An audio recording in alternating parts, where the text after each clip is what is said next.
আপনারা খেয়াল করেছেন আমাদের মাননীয় প্রধানমন্ত্রী প্রথম সফরে গেলেন, মালয়েশিয়াতে কি হয়েছে, চীনে কি হয়েছে, তথ্য সবার কাছে আছে। মানে যে জিনিসটা সবচেয়ে জরুরি সেটা হলো বাংলাদেশ তার কোঅপারেশন বাড়াচ্ছে। মালয়েশিয়ার সাথে হয়েছে এবং চীন সফরে চীনের প্রেসিডেন্টের সাথে বসেছেন এবং আপনারা খেয়াল করেছেন যে অনেকগুলো প্রস্তাব এসছে। এগুলো এখনো যে খুবই কনক্রিট হয়ে গেছে তা না, কিন্তু দুই দেশ দুই ক্ষেত্রেই, মালয়েশিয়া এবং চায়না দুই ক্ষেত্রেই বাংলাদেশ সরকার এবং ওই দুইটা সরকার তারা একসাথে কাজ করবে, তারা সহযোগিতার সম্পর্ক আরো বৃদ্ধি করবে এবং Bangladesh independently, which is very important, তার ফরেন পলিসি ঠিক করবে। সে কাজ প্রত্যেকটা দেশের সাথে তার স্বার্থ অক্ষুণ্ণ রেখে এনগেজ করবে।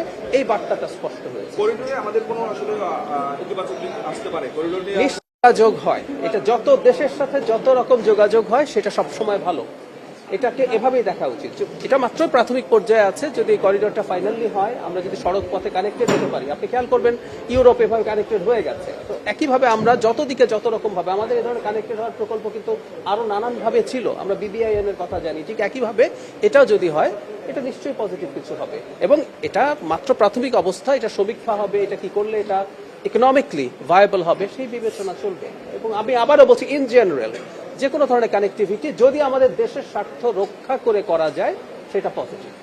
ভারতের কোনো চাপের ব্যাপার দেখি না। আমি বরং এভাবে দেখতে চাই যে ভারতের সরকার বাংলাদেশের সাথে আন্তরিকভাবে এনগেজ করতে চায়। ভারত সরকার কিন্তু আগেই বলেছিল, বিশেষ করে অন্তর্বর্তীকালীন সরকারের সময়ে, যে তারা নির্বাচিত সরকারের সাথে তাদের সম্পর্কে যে কিছুটা টানাপোড়েন ওই সময় ছিল সেটা তারা কাটিয়ে আগের মতো পূর্ণ এনগেজমেন্টে যেতে চান। সেটারই একটা বহিঃপ্রকাশ বলে আমি মনে করি এবং এটাকে পজিটিভলি দেখি। যিনি আবার শুধু পূর্ণাঙ্গ মন্ত্রী এভাবেও না, তিনি আসলে ওনাদের ফরেন ক্যাডারের, উনি একজন পলিটিক্যাল মানুষ, উনি কেন্দ্রীয় মন্ত্রী ছিলেন।